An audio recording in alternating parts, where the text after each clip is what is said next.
de domesticação procede originariamente de Deus. Saibamos cooperar. Porque sem mim nada podeis fazer. Jesus, João 15:5. O divino poder do Cristo, como representante de Deus, permanece latente em todas as criaturas. Todos os homens receberam dele sagrados dons, ainda que muitos se mantenham afastados do campo religioso. Referimos-nos aqui, porém, aos cultivadores da fé, que iniciam o esforço laborioso e longo da descoberta dos valores sublimes que vibram em si mesmos.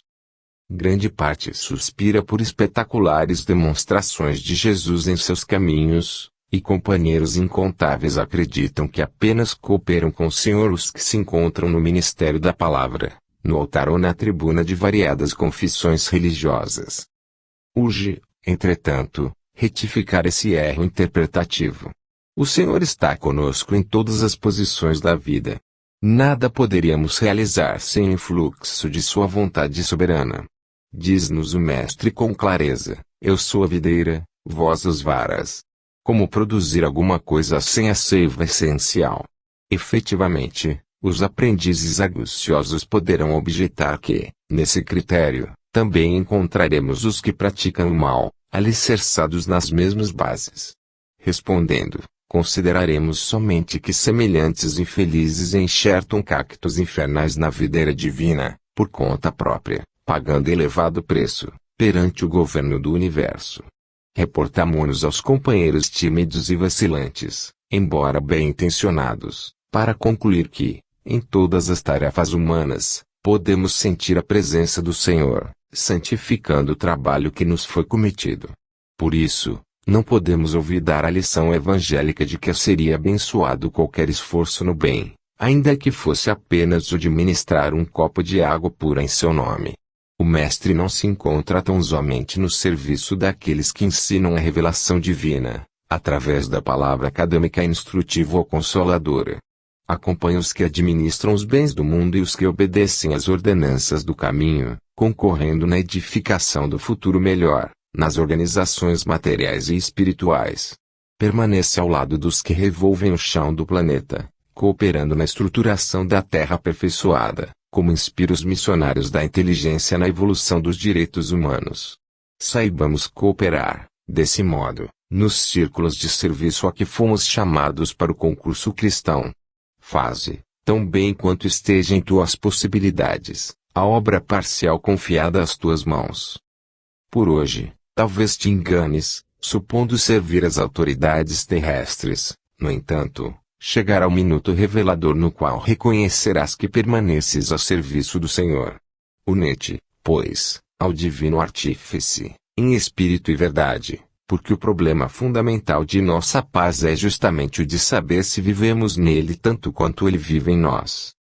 Refugiar-te em paz. Havia muitos que iam e vinham e não tinham tempo para comer. Marcos 6:31. O convite do Mestre, para que os discípulos procurem lugar à parte, a fim de repousarem a mente e o coração na prece, é cada vez mais oportuno.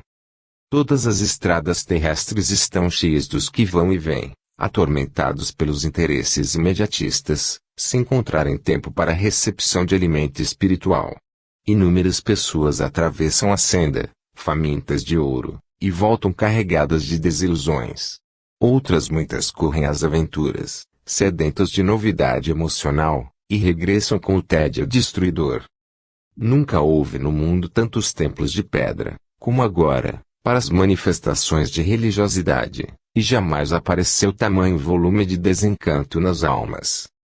A legislação trabalhista vem reduzindo a atividade das mãos, como nunca. No entanto, em tempo algum surgiram preocupações tão angustiosas como na atualidade. As máquinas da civilização moderna limitaram espantosamente o esforço humano. Todavia, as aflições culminam, presentemente, em guerras de arrasamento científico. Avançou a técnica da produção econômica em todos os setores, selecionando o algodão e o trigo por intensificar-lhes as colheitas, mas, para os olhos que contemplam a paisagem mundial, jamais se verificou entre os encanados tamanha escassez de pão e vestuário. aprimorarão-se as teorias sociais de solidariedade e nunca houve tanta discórdia. Como acontecia nos tempos da permanência de Jesus no apostolado, a maioria dos homens permanece no vai-vem dos caminhos, entre a procura desorientada e o achando falso, entre a mocidade leviana e a velhice desiludida, entre a saúde menosprezada e a moléstia sem proveito, entre a encarnação perdida e a desencarnação em desespero. Ó meu amigo, se adotaste efetivamente o aprendizado com o Divino Mestre, retira-te a um lugar à parte, e cultiva os interesses de tua alma. É possível que não encontres o jardim exterior que facilite a meditação, nem algum pedaço de natureza física onde repouses do cansaço material. Todavia, penetra ao santuário, dentro de ti mesmo. Há muitos sentimentos que te animam há séculos, imitando, em teu íntimo, o fluxo e o refluxo da multidão. Passam apressados de teu coração ao cérebro e voltam do cérebro ao coração, sempre os mesmos, incapacitados de acesso à luz espiritual. São os princípios fantasistas de paz e justiça, de amor e felicidade que o plano da carne te impôs. Em certas circunstâncias da experiência transitória, podem ser úteis, entretanto, não vivas exclusivamente ao lado deles. Exerceriam sobre ti o cativeiro infernal. Refugia-te no templo à parte, dentro de tua alma, porque somente aí encontrarás as verdadeiras noções da paz e da justiça, do amor e da felicidade reais, a que o Senhor te destinou. O herdeiro do Pai. A quem constituiu herdeiro de tudo, por quem fez também o mundo. Paulo, Hebreus, 1:2. Cede aos poderes humanos respeitáveis o que lhes cabe por direito lógico da vida, mas não te esqueças de dar ao Senhor o que lhe pertence. Esta fórmula conciliadora do Evangelho permanece, ainda, palpitante de interesse para o bem-estar do mundo. Não convém concentrar em organizações mutáveis do plano canal todas as nossas esperanças e aspirações. O homem interior renova-se diariamente. Por isso, a ciência que lhe atende às reclamações, nos minutos que passam, não é a mesma que os servia, nas horas que se foram, e a do futuro será muito diversa daquela que auxilia no presente. A política do pretérito deu lugar à política das lutas modernas. Ao triunfo sanguinolento dos mais fortes ao tempo da selvageria sem pés, seguiu-se a autocracia militarista. A força cedeu à autoridade, a autoridade ao direito. No setor das atividades religiosas, o esforço evolutivo não tem sido menor. Em vista de semelhantes realidades, por que te apaixonas, com toda a veemência, por criaturas falíveis e programas transitórios? Os homens de hoje, por mais veneráveis, são herdeiros dos homens de ontem, empenhados na luta gigantesca pela redenção de si mesmos. Poderão prometer maravilhosos reinados de abastança e paz, liberdade e harmonia, entretanto, não fugirão ao serviço de corrigenda dos erros que herdaram, não só daqueles que os antecederam, no campo dos compromissos coletivos, mas igualmente de suas próprias experiências passadas, em tenebrosos desvios do sentimento. A civilização de agora é sucessora das civilizações que faliram. As nações que se restauram aproveitam as nações que se desfizeram. As organizações que surgem na atualidade guardam herança das que desapareceram na voragem da discórdia e da tirania. Examinando a fisionomia indisfarçável da verdade, como hipertrofiar o sentimento, definindo-te, em absoluto, por instituições terrestres que carecem, acima de tudo, de teu próprio auxílio espiritual. Como pode a casa sem teto abrigar-te da intempérie? A planta do arranha-céu, inteligentemente traçada no pergaminho, ainda não é a construção mantenedora da legítima segurança. Não existem, pois, razões que justifiquem os tormentos dos aprendizes do Cristo, angustiados pelas inquietudes políticas da hora que passa. Semelhante estado de alma é simples produto de inadvertência perigosa. Porque todos devemos saber que os homens falíveis não podem erguer obras infalíveis e que compete a nós outros, partidários do Mestre, a posição de trabalhadores sinceros, chamados a servir e cooperar na obra paciente e longa, mas definitiva e eterna daquele a quem o Pai constituiu herdeiro de tudo, por quem fez também o mundo. No culto à prece. E, Tendo eles orado, tremeu o lugar onde estavam reunidos e todos ficaram cheios do Espírito Santo. Atos dos Apóstolos, 4:31. Todos lançamos, em torno de nós, forças criativas ou destrutivas, agradáveis ou desagradáveis ao círculo pessoal em que nos movimentamos. A árvore alcança-nos com a matéria sutil das próprias emanações. A aranha respira no centro das próprias teias. A abelha pode viajar intensivamente, mas não descansa a não ser nos compartimentos da própria colmeia. Assim também o homem vive no seio das criações mentais a que dá origem. Nossos pensamentos são paredes em que nos enclausuramos ou asas com que progredimos na sese. Como pensas, viverás. Nossa vida íntima, nosso lugar. A fim de que não perturbemos as leis do universo, a natureza somente nos concede as bênçãos da vida, de conformidade com as nossas concepções. Recolher-te e enxergar ao limite de tudo o que te cerca. Expandir-te e encontrarás o infinito de tudo o que existe. Para que nos elevemos, com todos os elementos de nossa órbita, não conhecemos outro recurso além da oração, que pede luz, amor e verdade. A prece, traduzindo a aspiração ardente de subida espiritual, através do conhecimento e da virtude, é a força que ilumina o ideal e santifica o trabalho. Narram os atos que, havendo os apóstolos orado, tremeu o lugar em que se encontravam e ficaram cheios do Espírito Santo, iluminou-se-lhes o anseio de fraternidade, engrandeceram-se-lhes as mentes congregadas em propósitos superiores e a energia santificadora felicitou-lhes o Espírito. Não ouvides, pois, que o culto à prece é marcha decisiva. A oração renovar-te-á para a obra do Senhor, dia a dia, sem que tu mesmo possas perceber. A oração do justo. A oração feita por um justo pode muito em seus efeitos. Tiago, 5:16. Considerando as ondas do desejo, em sua força vital, todo impulso e todo anseio constituem também orações que partem da natureza. O verme que se arrasta com dificuldade, no fundo está rogando recursos de locomoção mais fácil. A loba, cariciando o filhote, no imo do ser permanece implorando lições de amor que lhe modifiquem a expressão selvagem. O homem primitivo, adorando o trovão, nos recessos da alma pede explicações da divindade, de maneira a educar os impulsos de fé. Todas as necessidades do mundo, traduzidas no esforço dos seres viventes, valem por súplicas das criaturas ao Criador e Pai. Por isso mesmo, se o desejo do homem bom é uma prece, o propósito do homem mau ou desequilibrado é também uma rogativa.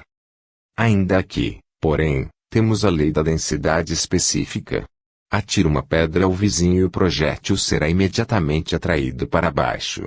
Deixa cair algumas gotas de perfume sobre a fronte de teu irmão e o aroma se espalhará na atmosfera.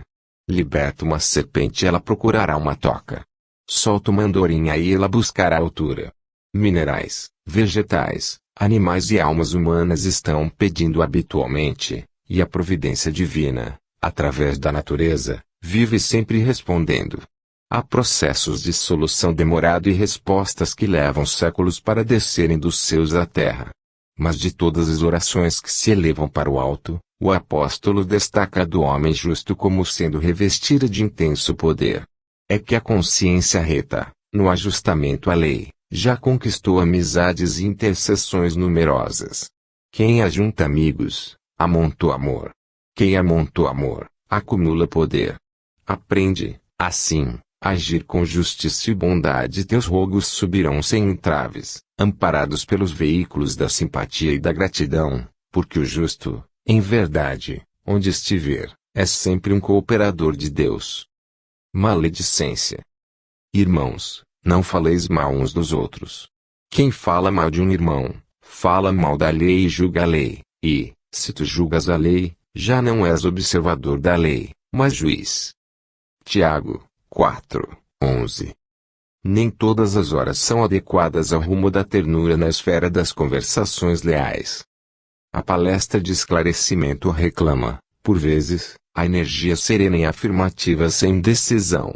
Entretanto, é indispensável grande cuidado no que concerne aos comentários posteriores. A maledicência espera a sinceridade para turvar-lhe as águas e inutilizar-lhe esforços justos. O mal não merece a coroa das observações sérias. Atribuir-lhe grande importância nas atividades verbais é dilatar-lhe a esfera de ação. Por isso mesmo, o conselho de Tiago reveste-se de santificada sabedoria. Quando surge o problema de solução difícil, entre um e outro aprendiz, é razoável procurem a companhia do mestre, solucionando-o à claridade da sua luz, mas que nunca se instalem na sombra, à distância um do outro, para comentários maliciosos da situação, agravando a dor das feridas abertas.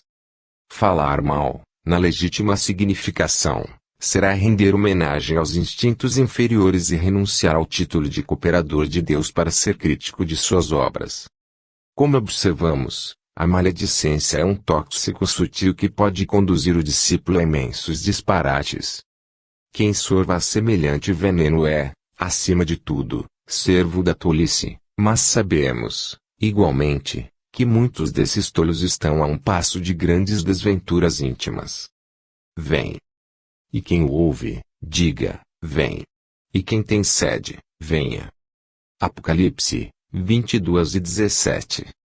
A Terra é a grande escola das almas em que se educam alunos de todas as idades. Se atingiste o nível das grandes experiências, não te inquiete a incessante extensão do trabalho. Não enxergues inimigos nos semelhantes de entendimento imperfeito. Muitos deles não sairão ainda do jardim de infância espiritual.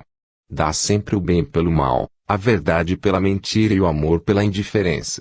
A inexperiência e a ignorância dos corações que se iniciam na luta fazem, frequentemente, grande algazarra em torno do espírito que procura a si mesmo. Por isso, padecerás muitas vezes aflição e desânimo. Não te perturbes, porém. Se as ilusões e os brinquedos da maioria não mais te satisfazem, é que a madureza te inclina a horizontes mais vastos. Recorda que somente Jesus é bastante sábio e bastante forte para acalmar-te. Ouve-lhe o apelo divino, formulado nas derradeiras palavras do seu testamento de amor, vem. Ninguém te pode impedir o acesso à fonte da luz infinita. O Mestre é o eterno amigo que nos rompe as algemas e nos abre portas renovadoras. Entretanto, é preciso saibas querer. O Senhor jamais nos fará violência. Sofres? Estás fatigado? Tropeças sob os fardos do mundo? Vem. Jesus reserva-te os braços abertos. Vem e atenda-o ainda hoje. É verdade que sempre alcançaste ensejos de serviço, que o Mestre sempre foi abnegado e misericordioso para contigo, mas não te esqueças de que as circunstâncias se modificam com as horas e de que nem todos os dias são iguais. Ouçamos. E logo os chamou. Marcos 1:20. Em alguns círculos do cristianismo, semelhante passagem, alusiva ao encontro do Senhor com os discípulos, é interpretada simplesmente como sendo um apelo do Cristo ao ministério religioso. Todavia, podemos imprimir-lhe significado mais amplo. Em cada situação do caminho, é possível registrar o chamamento celeste. No templo familiar, onde surgem problemas difíceis. Ante o companheiro desconhecido, que pede cooperação. À frente do adversário, que espera entendimento e tolerância. Ao pé do enfermo, que aguarda assistência e carinho. À face do ignorante, que reclama socorro e ensinamento.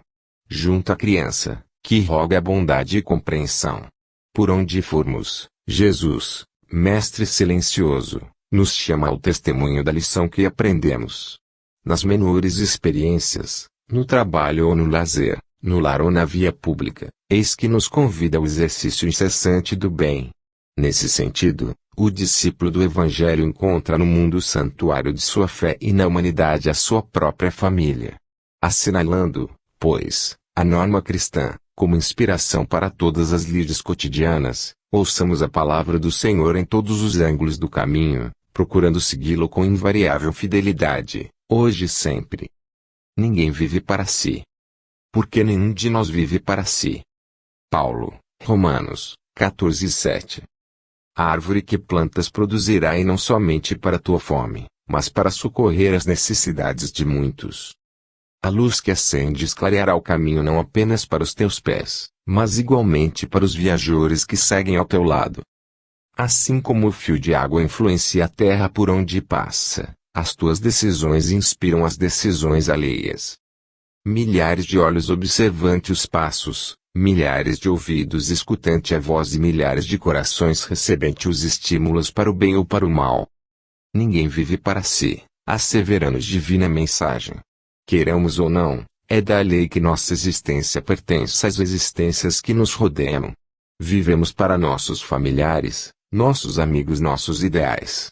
Ainda mesmo o usurário exclusivista, que se julga sem ninguém, está vivendo para o ouro ou para as utilidades que restituirá a outras vidas superiores ou inferiores para as quais a morte lhe arrebatará o tesouro. Compreendendo semelhante realidade, observa o teu próprio caminho. Sentindo, pensas. Pensando, realizas. E tudo aquilo que constitui tuas obras, através das intenções, das palavras e dos atos, representará a influência de tua alma, auxiliando-te à libertação para a glória da luz ou agravando-te o cativeiro para sofrimento nas sombras. Vigia, pois, o teu mundo íntimo e faze o bem que puderes, ainda hoje, porquanto, segundo a sábia conceituação do apóstolo Paulo, ninguém vive para si. Aprendamos a agradecer. Em tudo dá graças. Paulo, 1 Tessalonicenses, 5:18. Saibamos agradecer as dádivas que o Senhor nos concede cada dia, a largueza da vida, o ar abundante, a graça da locomoção, a faculdade do raciocínio, a fulguração da ideia, a alegria de ver, o prazer de ouvir, o tesouro da palavra, o privilégio do trabalho, o dom de aprender, a mesa que nos serve, o pão que nos alimenta, o pano que nos veste, as mãos desconhecidas que se entrelaçam no esforço de suprir-nos a refeição e o agasalho, os benfeitores anônimos que nos transmitem a riqueza do conhecimento, a conversação do amigo, o aconchego do lar, o doce dever da família, o contentamento de construir para o futuro, a renovação das próprias forças. Muita gente está esperando lances espetaculares da boa sorte mundana, a fim de exprimir gratidão ao céu.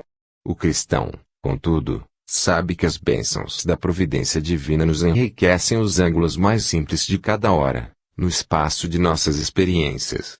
Nada existe insignificante na estrada que percorremos. Todas as concessões do Pai Celeste são preciosas no campo de nossa vida. Utilizando, pois, o patrimônio que o Senhor nos empresta, no serviço incessante ao bem, aprendamos a agradecer. Parentes. Mas se alguém não tem cuidado dos seus e principalmente dos da sua família, negou a fé e é pior do que o infiel. Paulo, 1 Timóteo, 5:8. A casualidade não se encontra nos laços da parentela. Princípios sutis da lei funcionam nas ligações consanguíneas. Impelidos pelas causas do passado a reunir-nos no presente, é indispensável pagar com alegria os débitos que nos emanam a alguns corações, a fim de que venhamos a solver nossas dívidas para com a humanidade. Inútil é a fuga dos credores que respiram conosco sob o mesmo teto, porque o tempo nos aguardará implacável, constrangendo-nos à liquidação de todos os compromissos. Temos companheiros de voz adocicada e edificante na propaganda salvacionista, que se fazem verdadeiros trovões de intolerância na atmosfera caseira, acumulando energias desequilibradas em torno das próprias tarefas. Sem dúvida, a equipe familiar no mundo nem sempre um jardim de flores. Por vezes, é um espinheiro de preocupações e de angústias, reclamando-nos sacrifício. Contudo, embora necessitemos de firmeza nas atitudes para temperar a afetividade que nos é própria, jamais conseguiremos sanar as feridas do nosso ambiente particular com o chicote da violência ou com o emplastro do desleixo. Consoante a advertência do apóstolo, se nos falha o cuidado para com a própria família, estaremos negando a fé. Os parentes são obras de amor que o Pai compassivo nos deu a realizar. Ajudemo-los, através da cooperação e do carinho, atendendo aos desígnios da verdadeira fraternidade. Somente adistrando paciência e compreensão, tolerância e bondade, na praia estreita do lar, é que nos habilitaremos a servir com vitória, no mar alto das grandes experiências. Crianças, vede, não desprezeis alguns destes pequeninos. Jesus, Mateus 18:10. Quando Jesus nos recomendou não desprezar os pequeninos, esperava de nós não somente medidas providenciais alusivas ao pão e à vestimenta. Não basta alimentar minúsculas bocas famintas ou agasalhar corpinhos enregelados. É imprescindível um abrigo moral que assegure ao espírito renascente o clima de trabalho necessário à sua sublimação. Muitos pais garantem o conforto material dos filhinhos, mas lhe relegam a alma a lamentável abandono. A vadiagem na rua fabrica delinquentes que acabam situados no cárcere ou no hospício, mas o relaxamento espiritual no reduto doméstico gera demônios sociais de perversidade e loucura que em muitas ocasiões, amparados pelo dinheiro ou pelos postos de evidência, atravessam largas faixas do século, espalhando miséria e sofrimento, sombra e ruína, com deplorável impunidade à frente da justiça terrestre. Não desprezes, pois, a criança, entregando-a aos impulsos da natureza animalizada. Recorda que todos nos achamos em processo de educação e reeducação, diante do Divino Mestre. O prato de refeição é importante no desenvolvimento da criatura, todavia, não podemos esquecer que nem só de pão vive o homem. Lembremo-nos da nutrição espiritual dos meninos, através de nossas atitudes e exemplos, avisos e correções, em tempo oportuno, de vez que desamparar moralmente a criança, nas tarefas de hoje, será condená-la ao menosprezo de si mesma, nos serviços de que se responsabilizará amanhã. Na ausência do amor. Mas aquele que aborrece a seu irmão está em trevas e anda em trevas e não sabe para onde deva ir, porque as trevas lhe cegaram os olhos. João 2:11. Se não sabes cultivar a verdadeira fraternidade, serás atacado fatalmente pelo pessimismo, tanto quanto a terra seca sofrerá o acúmulo de pó. Tudo incomoda aquele que se recolhe à intransigência. Os companheiros que fogem às tarefas do amor são profundamente tristes pelo fel de intolerância com que se alimentam. Convidados ao esforço de equipe, asseveram que os homens respiram em bancarrota moral. Trazidos ao culto da fé, supõem reconhecer, em toda parte, a maldade e a desilusão. Chamados à caridade, consideram-nos irmãos de sofrimento inimigos prováveis, afastando-os irritadiços. Impelidos a essa ou aquela manifestação de contentamento, recuam, desencantados, crendo surpreender maldade e lama nas menores exteriorizações de beleza festiva. Caminham no mundo entre a amargura e a desconfiança. Não há carinho que lhes baste. Vampirizam criaturas por onde estagiam, chorando, reclamando, lamentando. Não possuem rumo certo. Declaram-se expulsos da sociedade e da família. É que, incapazes do amor ao próximo, jornadeiam pela terra, sob o pesado nevoeiro do egoísmo que nos detém tão somente no círculo estreito de nossas necessidades, sem qualquer expressão de respeito para com as necessidades alheias. Afirmam-se incompreendidos, porque não desejam compreender. Ausentes do amor, ressecam a máquina da vida, perdendo a visão espiritual. Impermeáveis ao bem, fazem-se representantes do mal. Se o pessimismo começa a beirar-se de teu espírito, recolhe-te a oração e pede ao Senhor te multiplique as forças na resistência, ante o assalto das trevas. Aprendamos a viver com todos, tolerando para que sejamos tolerados, ajudando para que sejamos ajudados, e o amor nos fará viver, prestimosos e otimistas, no clima luminoso em que a luta e o trabalho são bênçãos de esperança. Na presença do amor. Aquele que ama seu irmão está na luz e nele não há escândalo. João 2:10. Quem ama o próximo sabe, acima de tudo, compreender. E quem compreende sabe livrar os olhos e ouvidos do venenoso visco do escândalo, a fim de ajudar, ao invés de acusar ou de servir. É necessário trazer o coração sob a luz da verdadeira fraternidade, para reconhecer que somos irmãos uns dos outros, filhos de um só Pai.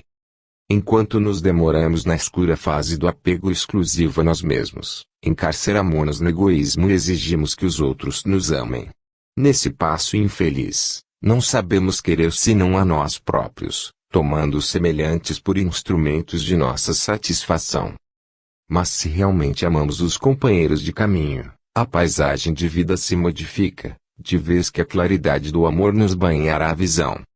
Ama, pois, e assim como a lama jamais ofende a luz, a ofensa não mais se alcançará. Saberás que a miséria é fruto da ignorância e auxiliarás a vítima do mal, nela encontrando o próprio irmão necessitado de apoio e entendimento.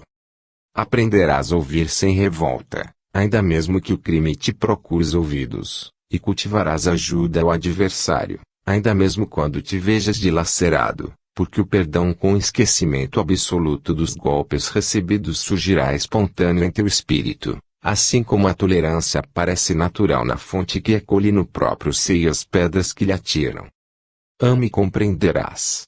Compreende e servirás sempre mais cada dia, porque então permanecerás sob a glória da luz, inacessível a qualquer incursão das trevas. Na luta vulgar.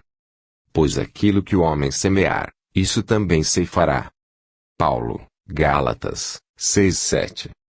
Não é preciso morrer na carne para conhecer a lei das compensações. Reparemos a luta vulgar. O homem que vive na indiferença pelas dores do próximo, recebe dos semelhantes a indiferença pelas dores que lhe são próprias. Afastemo-nos do convívio social e a solidão deprimente será para nós a resposta do mundo. Se usamos severidade para com os outros, seremos julgados pelos outros com rigor e aspereza. Se praticamos em sociedade ou em família a hostilidade e aversão, entre parentes e vizinhos encontraremos a antipatia e a desconfiança. Se insultamos nossa tarefa com a preguiça, nossa tarefa é relegar-nos à inaptidão. Um gesto de carinho para com o desconhecido na via pública granjear-nos ao concurso fraterno dos grupos anônimos que nos cercam. Pequeninas sementeiras de bondade geram abençoadas fontes de alegria. O trabalho bem vivido produz o tesouro da competência. Atitudes de compreensão e gentileza estabelecem solidariedade e respeito, junto de nós.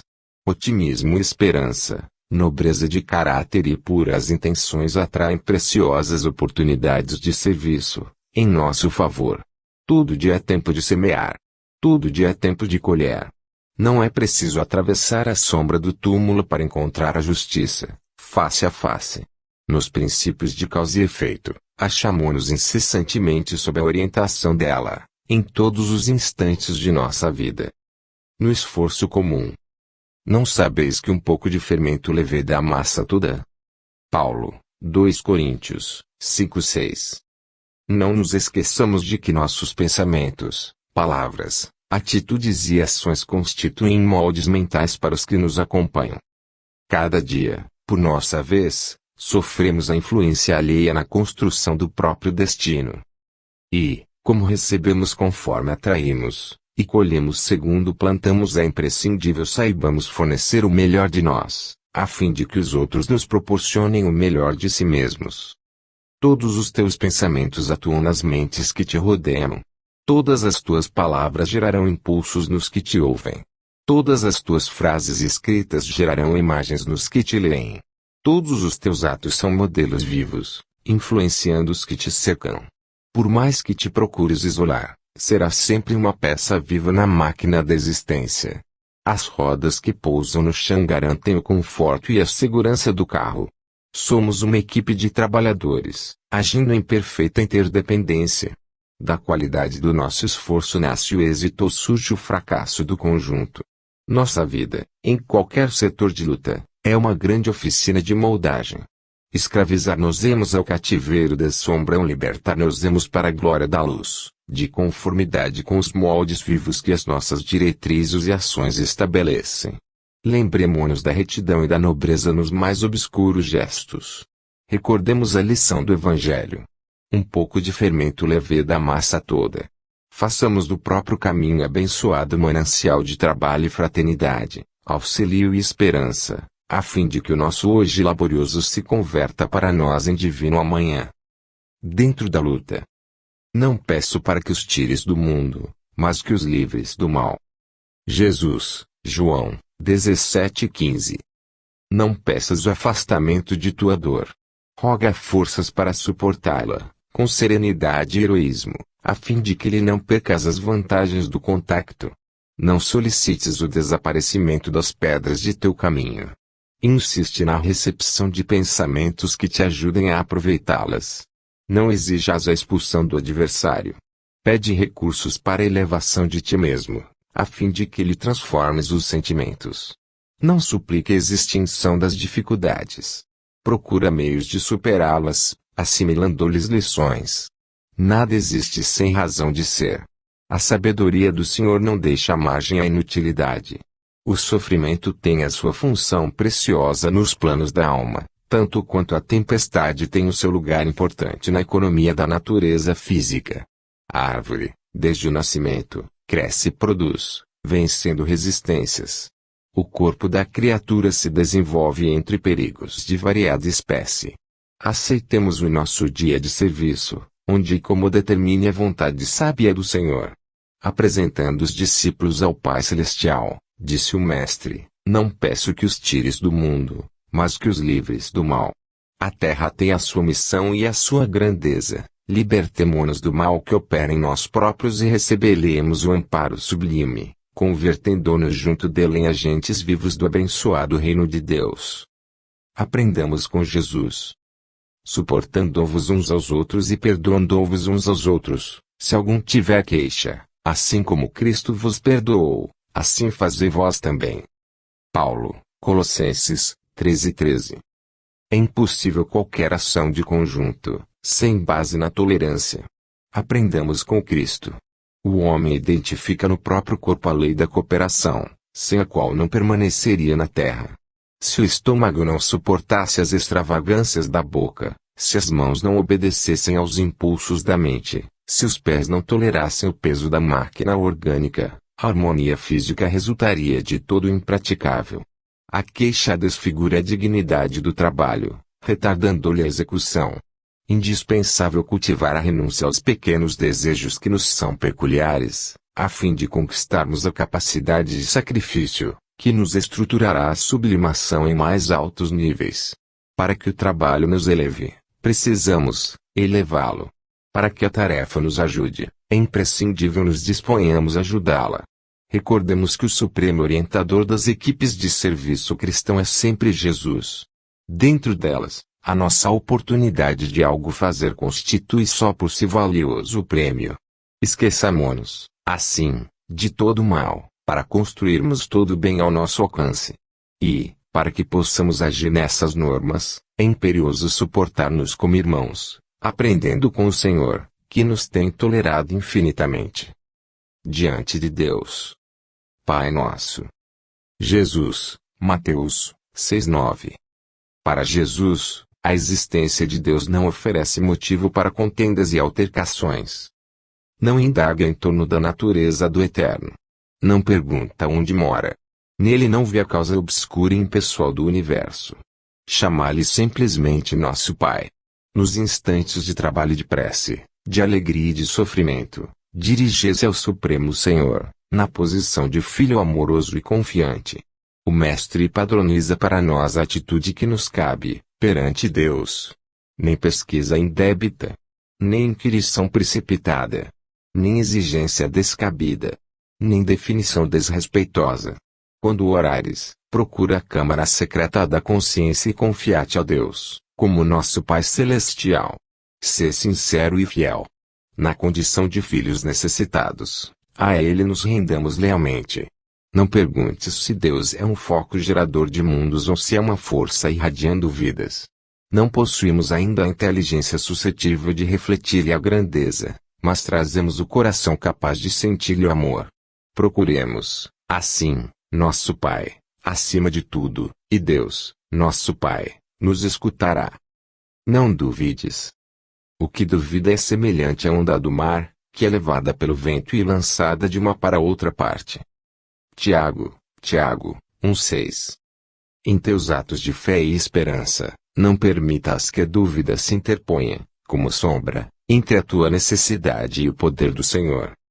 A força coagulante de teus pensamentos, nas realizações que empreendes, procede de ti mesmo, das entranhas de tua alma, porque somente aquele que confia consegue perseverar no levantamento dos degraus que o conduzirão à altura que deseja atingir. A dúvida, no plano externo, pode auxiliar a experimentação, nesse ou naquele setor do progresso material, mas hesitação no mundo íntimo é o dissolvente de nossas melhores energias. Quem duvida de si próprio, perturba o auxílio divino em si mesmo. Ninguém pode ajudar aquele que se desajuda. Compreendendo o impositivo de confiança que deve nortear-nos para frente, insistamos no bem, procurando-o com todas as possibilidades ao nosso alcance. Abandonemos a pressa e olvidemos o desânimo. Não importa que a nossa conquista surja triunfante hoje ou amanhã. Vale trabalhar e fazer o melhor que pudermos, aqui e agora, porque a vida se incumbe de trazer-nos aquilo que buscamos. Avançar sem vacilações, amando, aprendendo e servindo infatigavelmente eis a fórmula de caminhar com êxito, ao encontro de nossa vitória.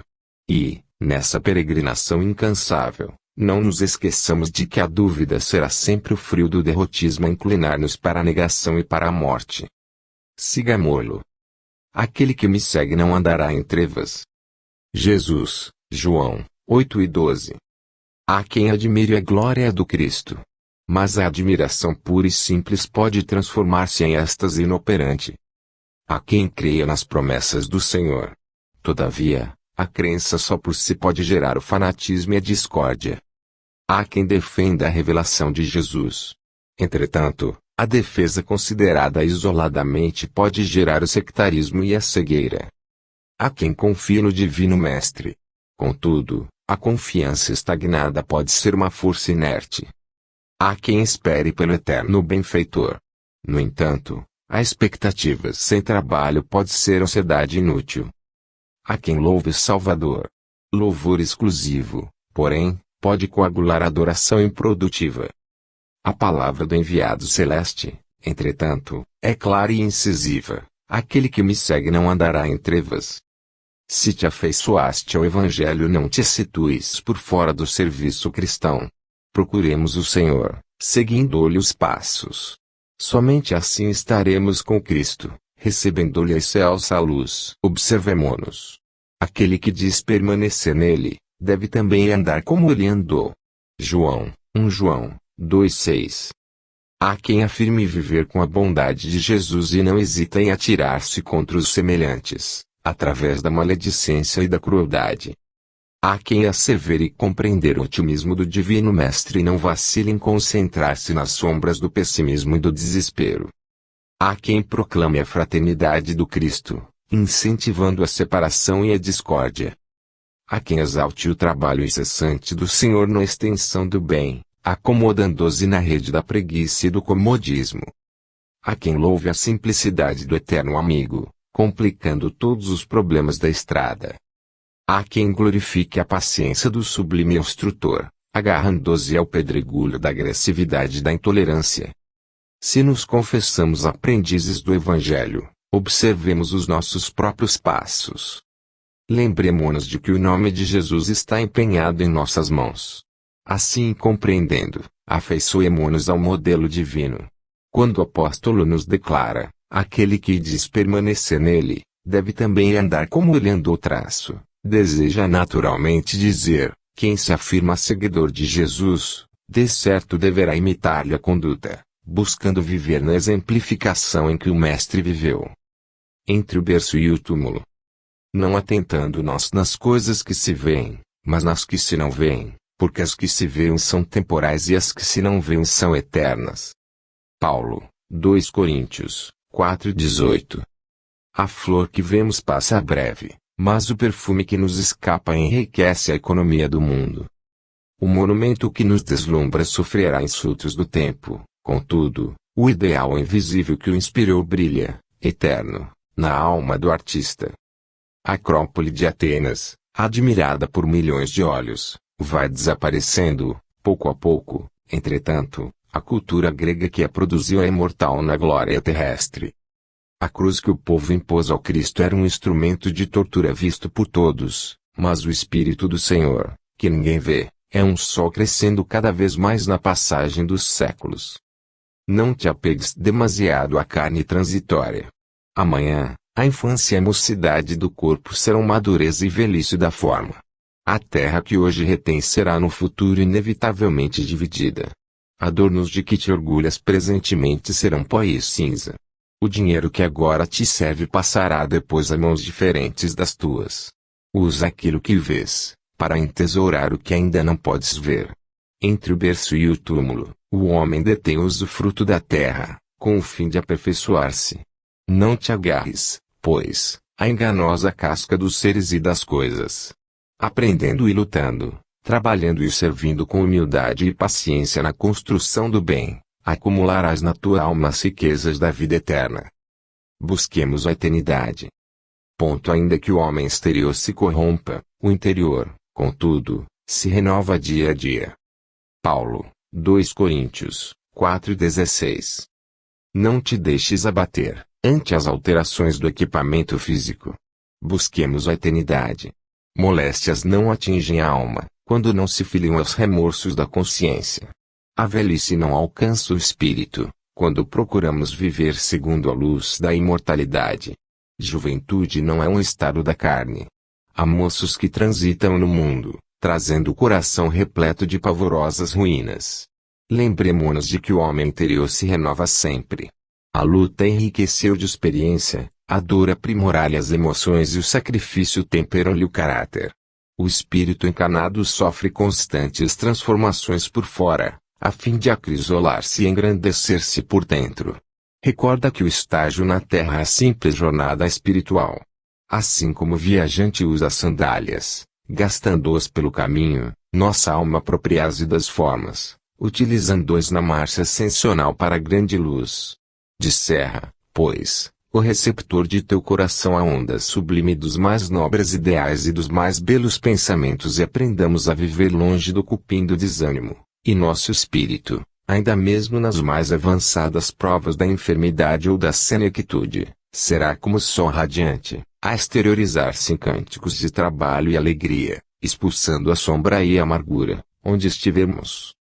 Rotulagem. Mas quem não possui o Espírito do Cristo, esse não é dele. Paulo, Romanos, 8:9. A rotulagem não tranquiliza. Procuremos a essência. Há louvores em memória do Cristo, em muitos estandartes que estimulam a animosidade entre irmãos. Há símbolos do Cristo, em numerosos tribunais, que, em muitas ocasiões, apenas exaltam a injustiça. Há preciosas referências ao Cristo, em vozes altamente categorizadas da cultura terrestre, que, em nome do Evangelho, procuram estender a miséria e a ignorância. Há juramentos por Cristo, através de conversações que constituem vastos corredores na direção das trevas. Há invocações verbais ao Cristo, em operações puramente comerciais, que são escuros atentados à harmonia da consciência.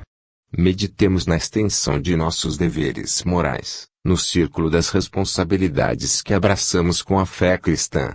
Jesus permanece em imagens, cartazes, bandeiras, medalhas, adornos, cânticos, poemas, narrativas, discursos, sermões, estudos e contendas, mas isso é muito pouco se lhe não possuímos o ensinamento vivo, na consciência e no coração.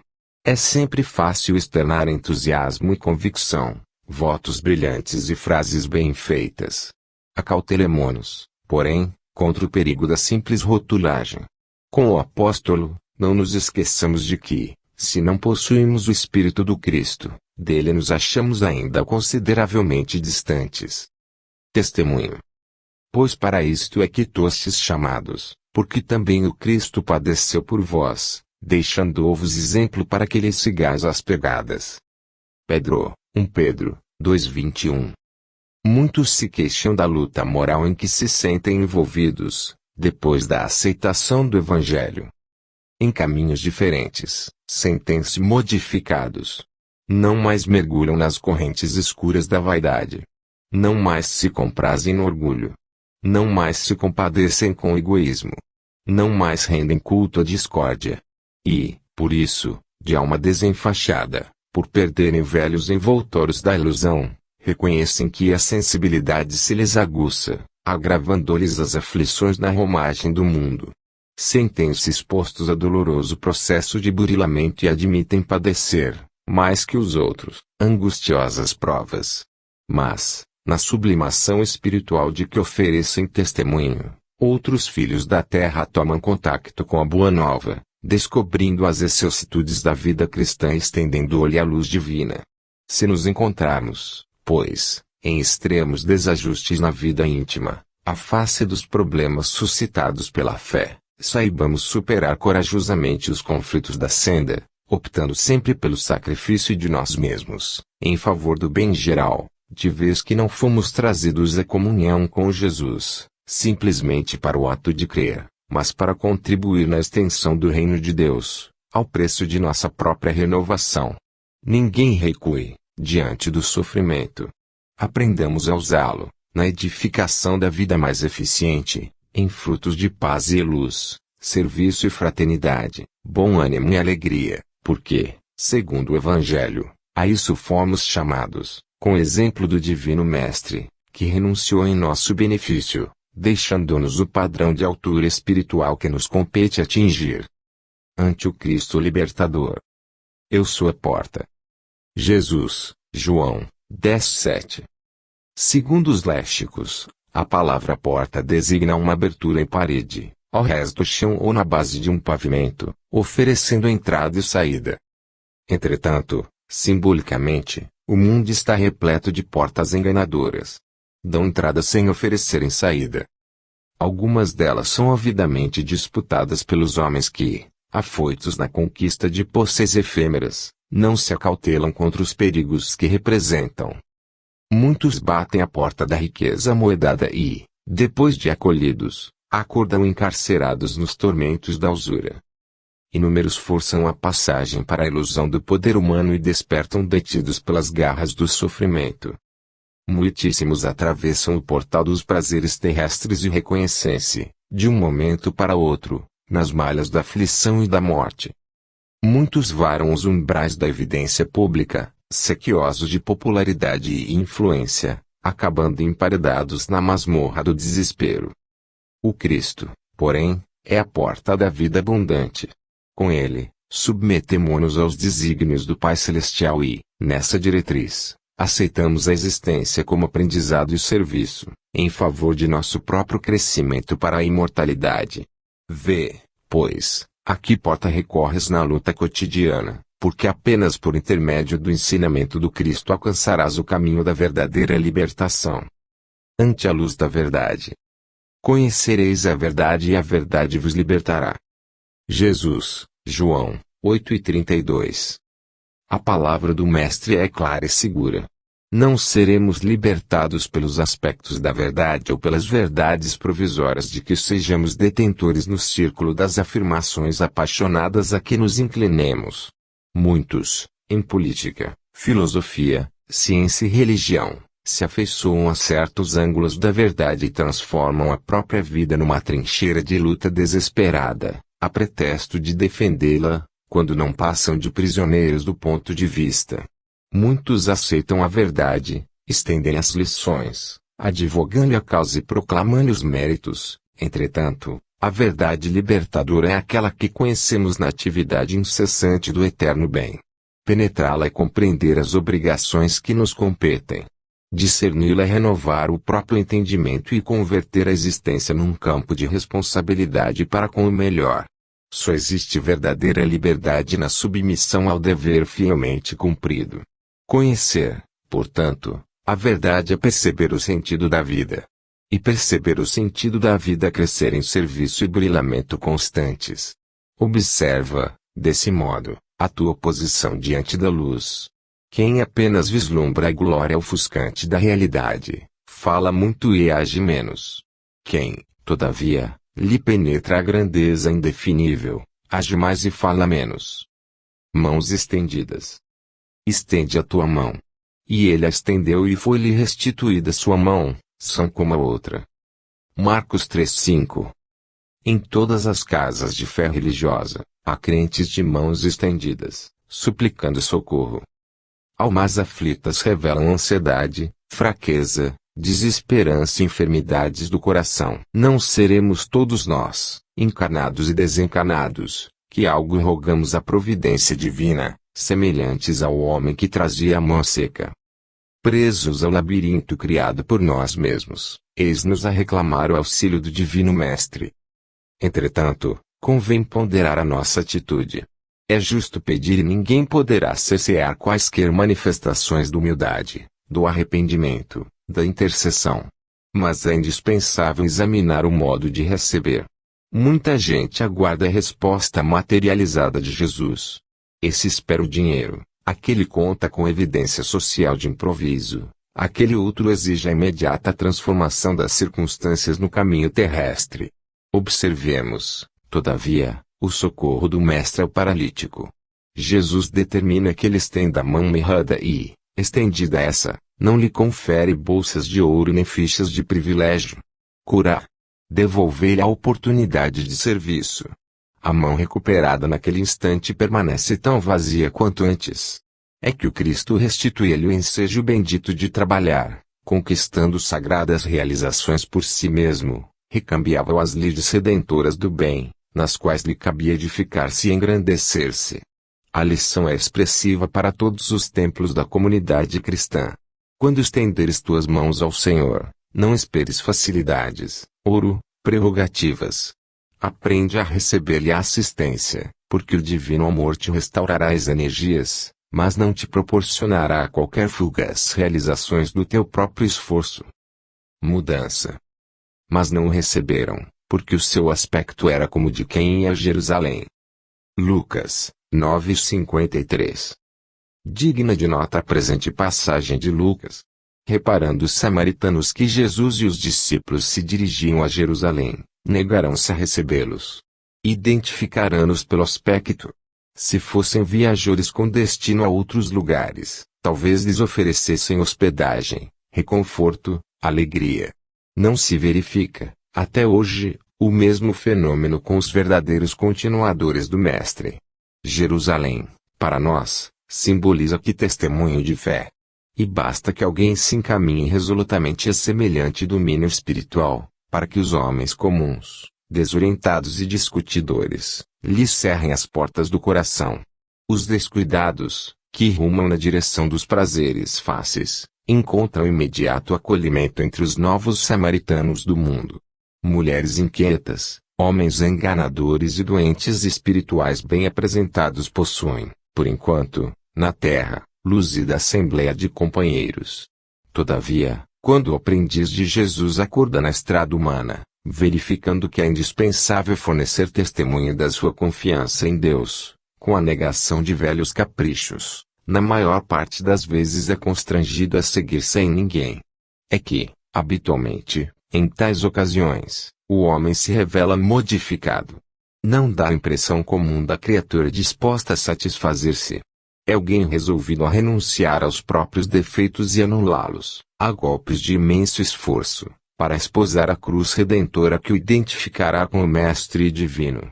Por essa razão, mesmo portas adentro do lar, quase sempre não será plenamente reconhecido, porque seu aspecto sofreu metamorfose profunda. Ele mostra o sinal de quem tomou o rumo da definitiva renovação interior para Deus, disposto a consagrar-se ao eterno bem e a soerguer seu coração no grande caminho. Necessidade do bem. E consideremo-nos uns aos outros para nos estimularmos à caridade e às boas obras. Paulo, Hebreus 10:24. Muitas instituições da vida cristã, respeitáveis por seus programas e fundamentos, sofrem prejuízos incalculáveis, em razão da leviandade com que muitos companheiros se observam uns aos outros. Aqui, comentar-se o passado desairoso de quem procura hoje recuperar-se dignamente. Ali, pequenos gestos infelizes são analisados, através das escuras lentes do sarcasmo e da crítica.